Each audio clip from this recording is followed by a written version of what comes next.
Welcome to Human Rights Education Now, a podcast series from Human Rights Educators USA. I'm your host, Bill Fernikes, a member of the National Steering Committee of HRE USA, a collaborative network to learn, teach, organize, advocate, and innovate for human rights education in the United States. This podcast aims to raise awareness about human rights education and invites listeners to engage with the worldwide movement to make human rights education a core focus of educational programs from preschool through higher education, and in both non-formal and informal community educational settings. Today's program concludes our conversation with Dr. Alex Red-Korn, Assistant Professor of Educational Leadership and Coordinator for Indigenous Partnerships at the College of Education, Kansas State University. In this episode, Dr. Red-Korn discusses the significance of the global movement on behalf of the rights of Indigenous peoples, the relationship of human rights education to social justice, efforts to address threats to the human rights of Native peoples, how the global human rights education movement can address the looming threats of authoritarianism across the globe, and his recommendations for how to advance human rights education in the United States.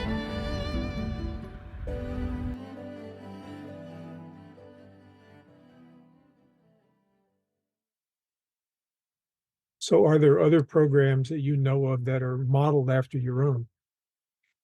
So in our region, not so much, especially at the graduate level. So once you hit graduate level and you're talking to leadership, there are a few folks though. So like if you go to University of New Mexico, Arizona, Northern Arizona, and up in the upper Northwest, you have folks doing this work as well at UW and the UW system, and Montana State has had programs.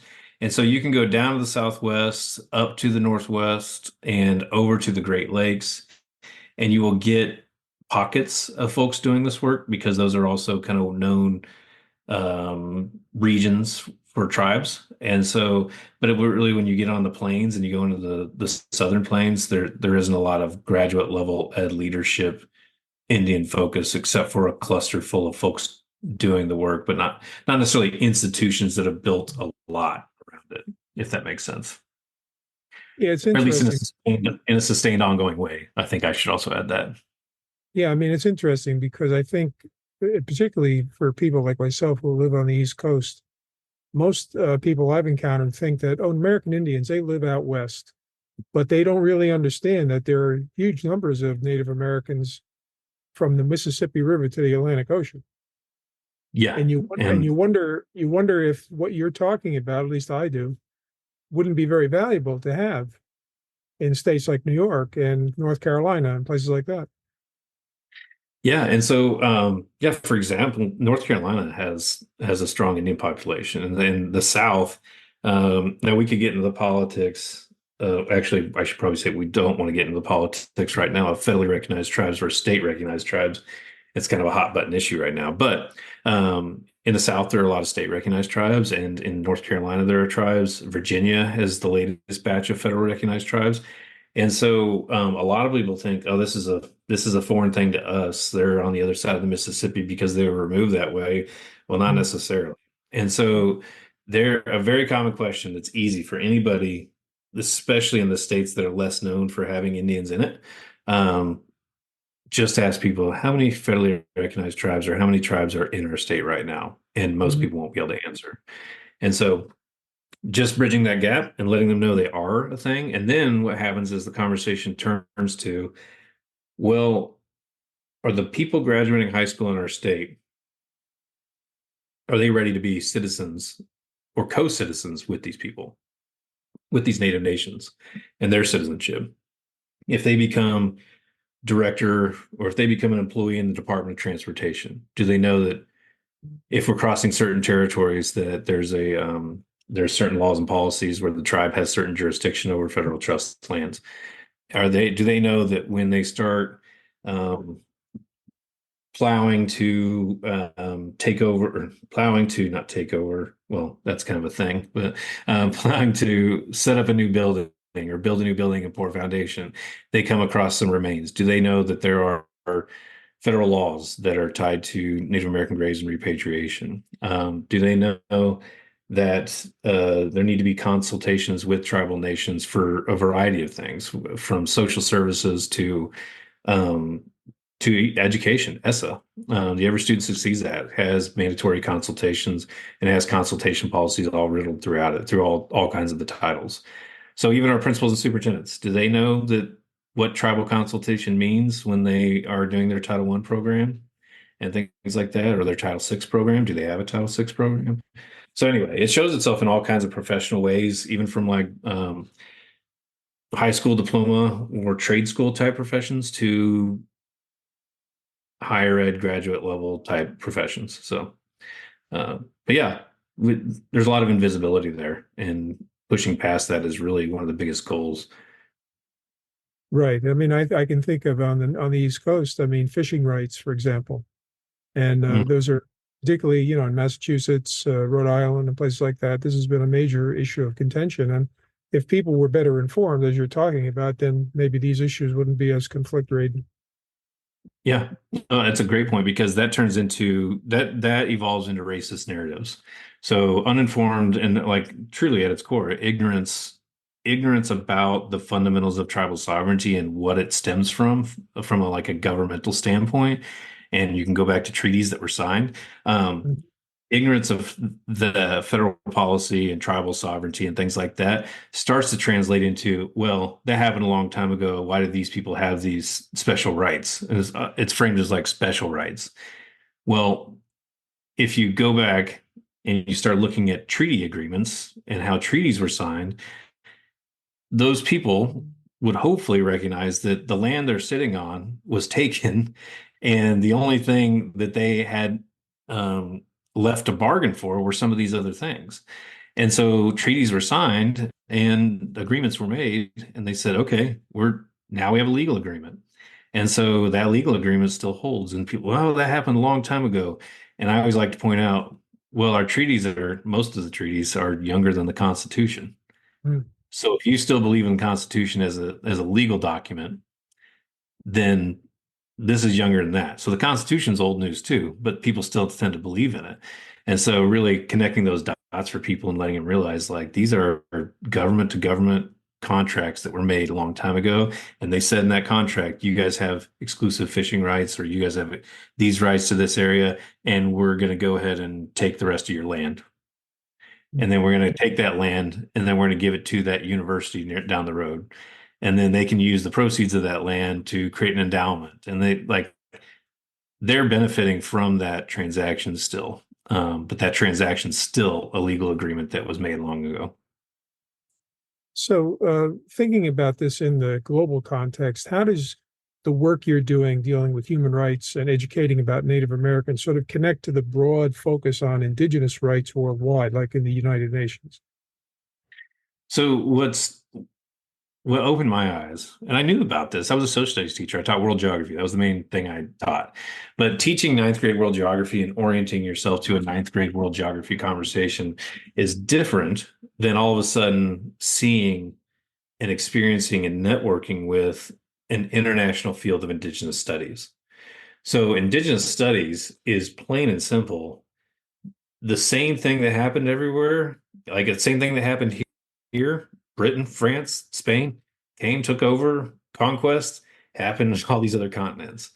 And so once you take that, and if you're the type of person that has enough social studies memory to know British Empire, French Indochina, why do they speak English in New Zealand right now? Why do they speak English in Australia right now? Then you're starting to connect the dots. Well, Indigenous studies spans over to those relatives. And so what you start to have from an international standpoint is the field of Indigenous studies is talking to one another across nations. They're building collaborations, they're building partnerships. They're leading, actually, the Maoris in New Zealand, I would say, are far ahead in what they're doing with Indigenous education than we are in the United States. And we're looking to them and they're inspiring us. And there's pockets of us that are inspiring them. And so the synergy that's moving across those the oceans, all tied to the history of colonialism, are creating that's what's paving the way for things like the UN Declaration of Rights for Indigenous Peoples. Those collaborations where people are realizing like colonialism isn't just this thing that happened long ago. It's still in motion, it's still unfolding, and it affects our daily lives. And I even think about I was fascinated. So I mean, I'm from an Osage family, but I'm also from an Irish family and an Irish Catholic family. And it's one of those things where like I, I hesitate to claim Irishness, because I think there's a lot of folks that claim Indianness in a way because a lot of that was lost to my family. So claiming Irishness is kind of like I hesitate to do that. But knowing that I do have history, I went back and just kind of like listened and like kind of paid attention to what I was learning about the history of Ireland. And it's fascinating how even the history of Ireland and the Mhm. language, as you move further and further from England on the island of Ireland, and you start moving from east to west, how they talk about the old religions, the old worldviews, the language, and what we call Gaelic, but they say speak in Irish. And so like the Irish language schools and things like that.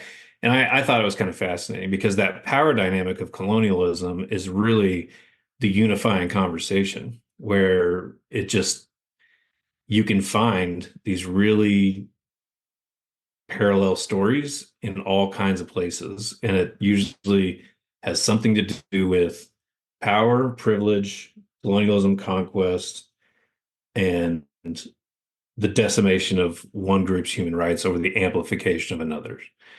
And so that unfolds itself in different ways. But for example, then the Irish came over to America and it's a different, then they were white. And so what happens in these kind of situations are really intriguing from a social studies standpoint, but that unifying conversation of colonialism, conquest, power, privilege, and human rights of one group being decimated or trying to be decimated, but being amplified by the other group is really a common narrative that you find. Well, I think you're right. I think the issue of decolonizing, you might say, understanding and allowing people to express their long cultural traditions in a way that allows it to have authenticity is a challenge because so much of, like, for example, in Africa has been dominated by education systems imported from the continent of Europe. And I think it's an interesting point you're making that that's a challenge that goes across the world, I think. Yeah, and the word decolonizing gets thrown around a lot, and it's one of those things. There's a lot of folks that like to use it, and there's some other folks that are like, "Do you know what you're saying when you say that?" And so but that decolonizing type of academic world, or as some people want to emphasize, indigenizing instead of decolonizing, and so that type of that type of world, that's where that shared understanding is because you have decolonizing methods, decolonizing X, Y, and Z, and folks in Africa, folks in all parts of Asia, folks in Australia, New Zealand, they all have their own versions of that. But once you start drawing those parallels, it's easy to see certain connections. And what's also important out of all that, though, is that so if we go back to the fishing rights conversation, so a lot of people tend to stop their thinking around like, oh, the poor Indians, they just got steamrolled by the Europeans, and that was the end of it. Well, we're still here in the present tense, and we're here, and a lot of our customs and a lot of our brilliance, I'll say, is here because of a lot of strategic decision making, strategic perseverance. There's a lot of, if we flip it to an asset-based narrative, that indigenous peoples have really taken some blows and continue to move through it. I'm here on a podcast talking about it, and you know, the goal was for me to not be talking about this 100 years ago. And so if we think about that and we think about the strategic decisions and smart decisions that some of our ancestors made and continue to make, it's really important to position native existence is as also a future oriented conversation, not a past only conversation. So um, here we are doing this century's version of fighting for the rights of indigenous peoples. And that's possibly because of those ancestors and the decisions and the leadership that um, they had in a really tough and problematic stretch of time, if that makes sense. Yeah, I mean, I think too, the interesting issue for me is how you would argue that human rights education would deal with some of the, for lack of a better term, pervasive issues that affect Native American communities, the poverty, for example, um, and challenges for resources, water rights, land rights, and so forth. So today in the United States, we have some serious issues in terms of human rights violations across the board. But I'm wondering if you could just focus on one challenge you see with Native American communities. How would you want to bring human rights education to deal with that, poverty or something like that? So I think a lot of the work I do, kind of going back to that systems conversation, is simply the power of education is so massive. Um, However, it's tied to people and their status quos that are tied to those people. And so I think one of the biggest things we can do to move the needle for human rights for indigenous peoples is to um, encourage critical thinking amongst the people working in our systems so they can actually change their status quo. Because the status quo we have clearly is not working for Indian country. And so I mean, I wish there was some like single switch you could flip somewhere at the federal level. But like, even if we went and changed a law or policy at the federal, state level and mandated something, if the people still executing those systems still don't have the right disposition or understanding of indigenous peoples or people of color broadly, or the concept of diversity or the concept of Eurocentrism, if they don't have that, then it doesn't matter what you do. That status quo is going to find a way to stay, and it's going to take a long time to change. And so it's really about thinking about the multi layers of our systems and how we need professional development, or we need to rethink the way kids are thinking when they graduate elementary school, middle school, high school. Then when we go train them as professionals, not just in education, but any field, what's their disposition and what's their knowledge in there at the certification level, the associates, the bachelor's level, through all these levels, we need to really be thinking about how we can oh fertilize critical thinking around these things and really kind of think about how the people are really where the change happens. And so it makes me think of things like Brown v. Board. It's celebrated, great thing. The residuals of Brown v. Board with how it was executed in practice has some critiques. And whether it actually accomplished its goal, there's ongoing conversations about the continued segregation of schools, um, and things like that. But it also translated into a lot of Black teachers and principals losing their jobs. And so now we have this wicked problem of diversifying our teacher workforce. While there's scholars that have pointed out there were a lot of there were that status quo. There were a lot of Black teachers and principals, and they were doing a good job, and they had things going. But Brown v. Board, because of how it was executed, all of a sudden has this residual effect. So the people executing the practice and the policy and these things are really where the true deep systemic change can actually occur. So, as we conclude our conversation, I have a few questions. These are common for every person we speak to on the podcast. So, let me start by this one. Who would be the most influential role model for your work? That could be a person who's living today or no longer. Ooh, that's tough. So uh, I would probably say it's a collection of individuals because of how they encouraged me. So I can start to give credit to um, my parents, my grandparents, um, for orienting me to our particular ways and those types of things.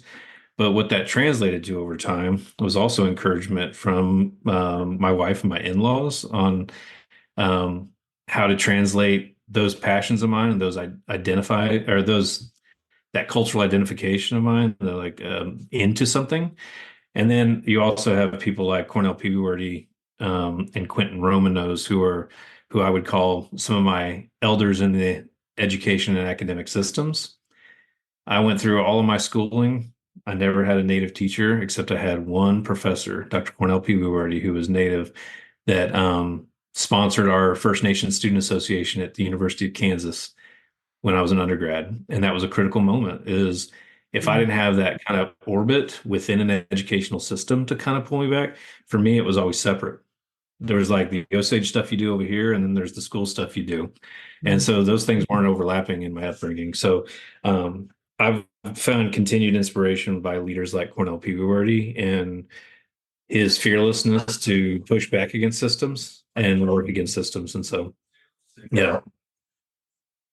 And so, what is a quote that sort of most effectively sums up your view of the importance of human rights in your work? Oh, a quote. Oh man. I'm trying to think.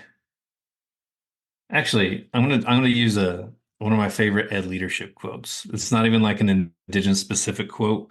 Um, and it's a quote where, and remembering I'm an Ed leadership academic, so I work with principals and superintendents all the time.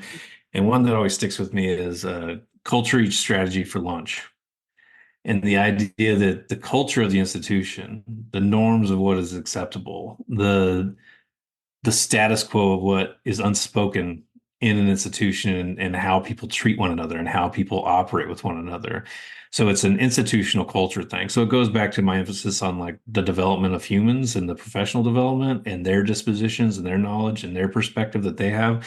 So this idea that in whatever institution people are working in, private, public, there's always policy, structure, org charts, and systems. Um, but the power truly lies in the individuals and what the ongoing learning of all the adults in the institution, and how that is supposed to evolve. If you allow that to be static, it's a status quo thing. Nothing's going to change. And so making sure that like you're creating a culture, an institution that is responsive to people and their rights, and that they're also doing work, especially in education, to go amplify that with the people they influence. So their students go out and then replicate that. They become the exponents of that culture, of that way of thinking. And so I like that. And I also like something that I've heard an elder of ours talk about. And I'm not one. I'm not in a position to speak about too many deep Osage cultural matters, but there's a layer of this where there's some Osage words and Osage philosophies involved, but for the most part, what it means is the world is so big and we have to be humble about that. We're really pitiful people when we really think about it. And so some of the learning that needs to happen comes when you actually stop and recognize that you're entirely dependent on this world that is way bigger than you. And we have to have some humility in the fact that we're not going to know everything. We're not going to do everything perfectly. And we have to be thankful for the things that we have, and respect the relationships we have with everything. And so the world's a big place and we're just pitiful people within it is a is kind of an ethic and a way of thinking about the world that I pull on from some old Osage kind of ways of thinking about the world. That interconnectedness that we are really in a web of understanding, but connected to all the natural world is a very powerful issue, I think.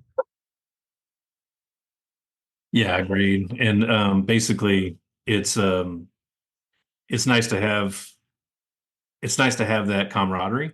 And the more we build those relationships out, the more power we have to actually influence for the good. And so, for example, just being connected to you all through HRE and all the and being a recipient of the awards, a humbling experience as well. I didn't even know that I was nominated, and I've been able to meet even more people. I've been able to build new relationships and broaden that conversation and broaden our understanding, because everything that always happens is when you work with people is it's a two-way thing. You're learning about them and their understanding and expertise of the world, and they're learning from you. And so we all depend on one another for that. And so yeah, it's a humbling experience. Final question is, if you had the power to make one critical change to advance human rights education in this country, and you can focus specifically on your own work, what would you do? What would you recommend? Oh man. If I had the power, I'm gonna add if I had the power and unlimited resources, I would I would give every um native nation the actual resources they needed to build their own schooling and build their own systems of education, how they see it needing to be built. Even giving the power to think outside of our Eurocentric notion of schooling that we've all inherited. Because, our native nations had systems of education before Europeans ever showed up.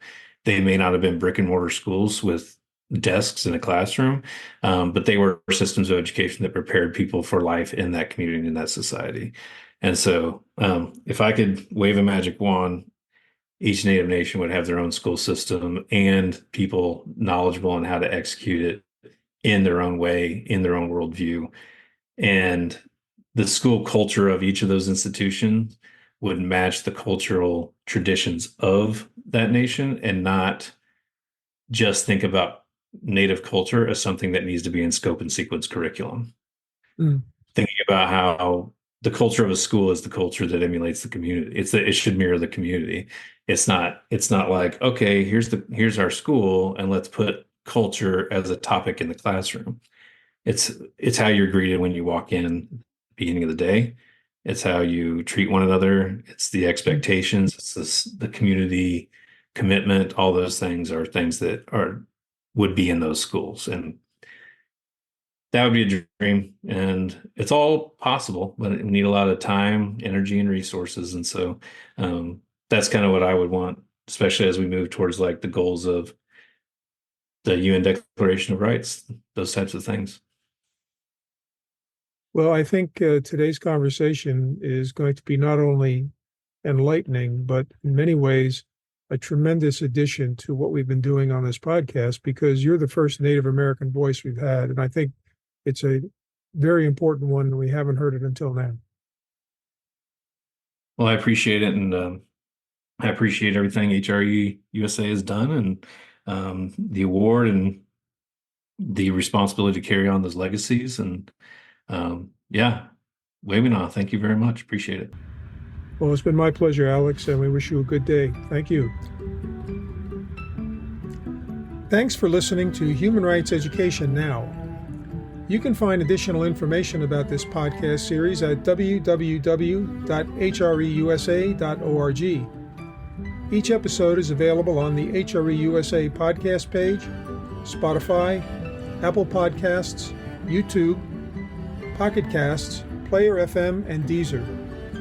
You can also download each episode as an MP3 file.